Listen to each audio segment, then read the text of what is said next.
გამარჯობა, როგორც მათემატიკის ფაკულტეტის მეორე კურსის სტუდენტი, მოგცევ რჩევებს, რომლებიც მაქსიმალურად გაგიმარტივებს სწავლას, თუ ახლა იწყებ კალკულუსს. პირველ რიგში მინდა რომ გაგიზიარო ეს YouTube არხები.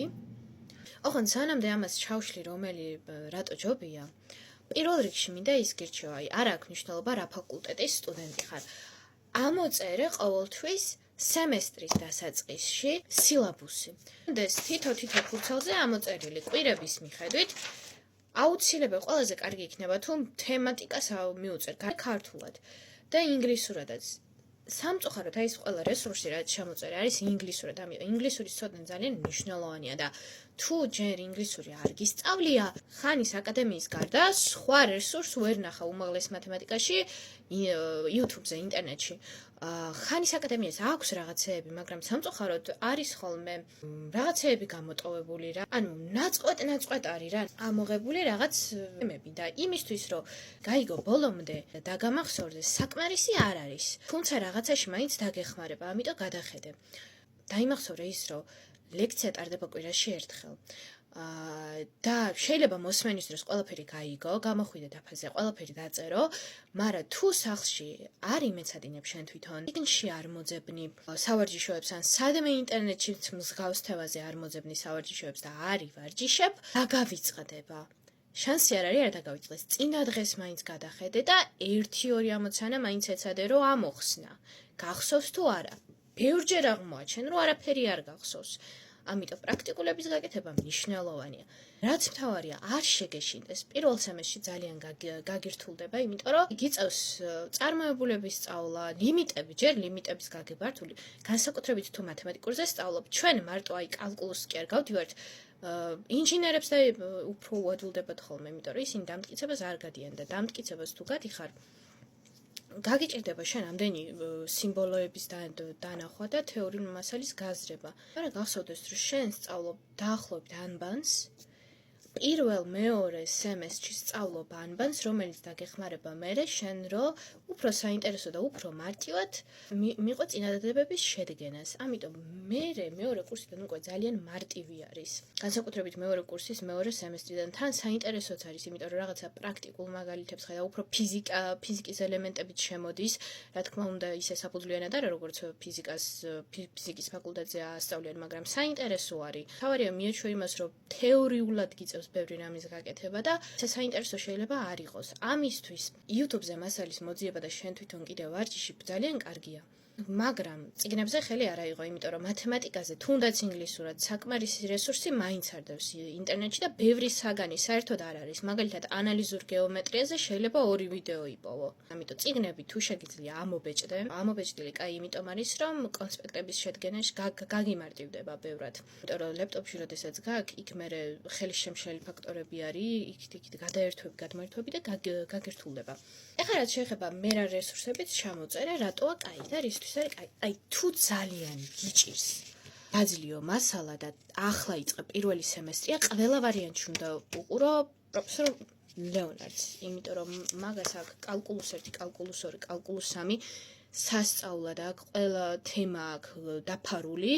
სილაბუსი შეიძლება ცოტა არეული თანმიმდევრობით მიყვეს ჩვენ საქართველოში, იმიტომ რომ განსხვავებული სილაბუსი გაიგიმათ, მაგრამ საერთოდ ჯამში ყველა თემას დახურავს. ოღონდ აი ერთი პრობლემაა. შენ თუ გგონია რომ აი მაგას უყურებ ფინალურის წინა დღეს და რამეში და შანსი არ არსებობს, იმიტომ რომ ერთი თემა, ერთ გაკვეთილი აქვს 3 საათიანი ვიდეო, ანუ დიდი ვიდეოები, ამიტომ მაგას როგორც ლექციას ესწრებ, პრაქტიკულად ეგ არის. ანუ მაგრამ კარგი ის არის, რომ თუ ძალიან გიჭირს, ყველაფერს დეტალურად და ელემენტარულ რაღაცეებსაც, აი შეიძლება მიმატება გამოკლებაც კი ისე აგიხსნას, რომ რაც არ უნდა დაბალ დონეზე იყო, შანსი არ არის არ გაიგო, ყველა ვარიანტში გაიგებ. ოღონდ ფინალურის წინა დღეს ჩაუჯდე და ან შუალედურის წინა დღეს დრო არ გექნება. მაგის იმედი არ გქონდეს. თუ გადაწყვეტთ, რომ აი ამას მიყვეთ და დეტალურად კარგად გაიგოთ დამტკიცებებით ყველაფერი და მართლა გინდა, მაშინ თავიდანვე უნდა დაიწყო ყურება, აი ვთქვათ ლექცია გაქვს კვირაში ერთხელ, ხო, ერთ დღეს. რაღაცა კვირაში სხვა დღეც აირჩიო, როდესაც აი რამდენიმე დღის მერე რამდენიმე დღე რო გადაგავა, ხომ უნდა გადაიმეორო, თან პრაქტიკულები აკეთო, როდესაც უყურებ აი ლეონარდის ვიდეოებს. იმიტომ რომ დრო ბევრი მიდის, უყურებ 2x-ზე შეგიძლია დააყენო და თან გააკეთებ სავარჯიშოებს. თუ ეგრე მიყვები დისციპლინირებულად და არც ერთ მასალას არ გამოტოვებ, მაშინ დაგეხმარება და მაშინ ფინალურებს ჩააბარებ. მაგრამ ჩემი აზრით ეგ არ რეალისტურია, ამიტომ ყველაზე ხშირად ვიყენებდი ხოლმე აი organic chemistry tutor თუ იცით. ყველაზე კარგი ვიდეოები აქვს, მოკლე ვიდეოები, აქვს ძალიან ბევრი პრაქტიკული ამოცანის ამოხსნა ბოლომდე და თან ძალიან ელემენტარულ და მარტივ ენაზე ხსნის ფორმულებს. რატო, როგორ და რანაირად. ამიტომ აი ეს კვიზის წინა დღეს რო ჩაიხედო, თუნდაც აი ლექცია რო დაიწყება, 20 წუთით ადრე რო ჩაუჯდე, შეიძლება დაგეხმაროს იმ დონეზე, რომ უმაღლესი ქულა აიღო. ანუ ყველაზე საუკეთესო და ყველაზე ოპტიმალური გადაწყვეტილება არის.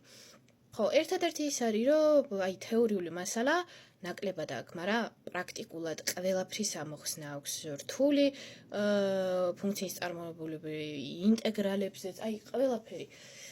აბსოლუტურად ყველაფერია. და თან ძირითადად არის ხოლმე 20 წუთიანი ვიდეოები. 10-დან მაქსიმუმ 9 საათამდე და კიდე გრძელი ვიდეოებიც არის, აი მთლიანად კალკულუსი 1-ია ფინალურისთვის, კალკულუსი 2 მთლიანად და გამოსადეგია ძალიან. მე რო ეხა თავიდან ვიწყებდე სწავლას, ძირითადად უყურებდი აი ამ მეორე არხს და ლეონარდს ჩავთავდი მხოლოდ იმ შემთხვევაში, თუ რაღაცა ძალიან რთული საკითხი არის, აი მარტო რაც ყველაზე მეტად მიჭირს იმის გასაგებად. ისიც გადავახვევდი. აი ამ ყველაფრის კომბინირება ყველაზე კაი აზრია და რამე რთული, ძალიან რთული მასალა თუ იქნება, რომლის პასუხი წიგნშიც არ წერია, მაგისთვის გამოვიყენებდი ხელოვნურ ინტელექტს. ჯემინი ბევრად უფრო კარგად ხსნის ამოცანებს მათემატიკის, ვიდრე GPT. ერთადერთი პრობლემა ის აქვს ხოლმე, რომ შეიძლება 4 ამოცანა ჩაუგდო და მაგიდან 2 ამოგიხსნას და მე ხელახლა მოგიწევს მითითება, რომ აი ესეც ამოგხსნდა. პლუს კიდე ჯემინის ის აქვს, რომ შეზღუდვა არ აქვს, რამდენ ფოტოსაც გინდა, იმას გაუგზავნი. ეგეც იცოდეთ. და კიდევ ერთი ძალიან კარგი არხი, განსაკუთრებით აი ვიზუალიზაციისთვის, ვიზუალურად რომ დაიმახსოვრ და აი რა ხდება საერთოდ და თან უფრო საინტერესო არის, ეგ არის 3 blue 1 brown. 3 blue 1 brown. მაგას არა მხოლოდ გეომეტრიაზე აქვს ვიზუალიზაციები, არა, თუმეტ ალბათობა და სტატისტიკა. ძალიან კარგად არის ყველა ფორმულა ახსნილი, დამტკიცებებიც აქვს. აი მაგაშია ძალიან კაი.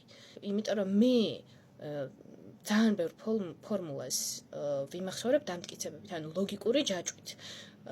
და არ მიყვარს არაფრის დაზეპირება და ამიტომ ლოგიკური ჯაჭვით მირჩევნია მივიდე მაგამდე და ეგრე უფრო მიჯდება გონებაში და ზოგადად ადმინის გონება ეგრე მუშაობს, რომ ისე სხვანაირად ვერ დაიმახსოვრებ, ან დაიმახსოვრებ და მალე დაგავიწყდება. ამიტომ ეს ძალიან კაი არხია. ერთადერთი პრობლემა ის არის, რომ იმდენად ყველა თემას არ ეხება. Organic chemistry tutors უფრო ბევრი რაღაცა უდევს. გეომეტრიული ანალიზზე რაღაცები გქონდა და ალბათობაზე საკმაოდ ბევრი ვიდეო აქვს, ასე რომ ძალიან კაი რაღაცაა. და ბოლოს, რასაც გიჩევდით, ეს არის The Math Sorcerer. ალბათ შეგხვედრიეთ კიდევაც.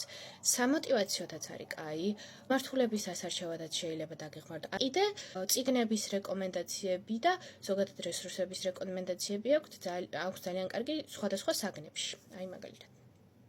რამდენიმე მაგისტვის არის ძალიან კარგი, მაგრამ ანუ რომ მკითხოთ აქედან აუცილებლად ყველაზე მეტად რა დამეხმარება, ვიტყოდი organic chemistry-ს, იმიტომ რომ წინ გადაგარჩენთ რაღაცაში მაინც და თუ ძალიან გიჭერს, მაშინ ლეონარდი. იმას ვერც გაიგებ, მაგრამ უნდა იცოდე, რომ დრო უნდა გამოყო ყოველ კვირას ცალკე მაგისტვის, აი წარმოიდგინე ერთი ლექცია კი არა, პლუს 2 ლექცია ითვლება ერთი ვიდეო. რა ხვია გადამოახვია. ეგ არის და ეგ. შეხება კალკულუსში ძირითადად გჭირდება ეს 2 ჩარტი. თან აქედან ერთი თუ იცი, ჩათვალე მეორეც იცი. ხევარზე მეტი ლოგიკური არის, იმიტომ რომ თუ იცი შენ ახარისხების წესები, ლოგარითმების წესები, მილერის რიცხვი და ასე შემდეგ, ნახევარზე მეტი აქედან იცი, ან დასაზეპირებელი გექნება ასე 5-6 ცალი. და თქვათ ინტეგრალების 5-6-საც თუ დაიზეპირებ, იცი წარმოებულების 5-6-იც არის. აი მაგაშია ძალიან კარგი და რთული ფუნქციის გაწარმოების და წილობრივი ინტეგრირების ფორმულები უნდა იცოდე აუცილებლად. ეგ არის და ეგ, შეიძლება ეს ყველაფერი ჩაატიო ერთ თუ არა ორ გვერდში. შეიძლება საერთოდ ჩამოწერო ესე ორ გვერდში და დაიწყო პირდაპირ პრაქტიკული ამოცანების დაწერა. და შეიძლება რამდენიმე თვეში დაფარო, ერთ-ორ თვეშიც კი შეიძლება დაფარო სამივე კალკულუსი თუ მიუდგები თუ დრო გექნება რა. ამას ეხა ხვდები, როდესაც დავამთავრე, თორე თავის დროს რთულად მიჩვენება და არ არის რთული. შეეხება ქართულ რესურსებს, მე ვაპირებ გადაღებას ახსნების, ოღონდ ჯერ დაფა მაქვს აყიდელი, აი რაღაცები ახსენი კიდევაც. კალკულუსი 1, ნაწილი კალკულუს 2-დანაც. რთულ ფუნქციებამდე არ მივსულა უბრალოდ. და რამდენად დაინტერესებული ხართ?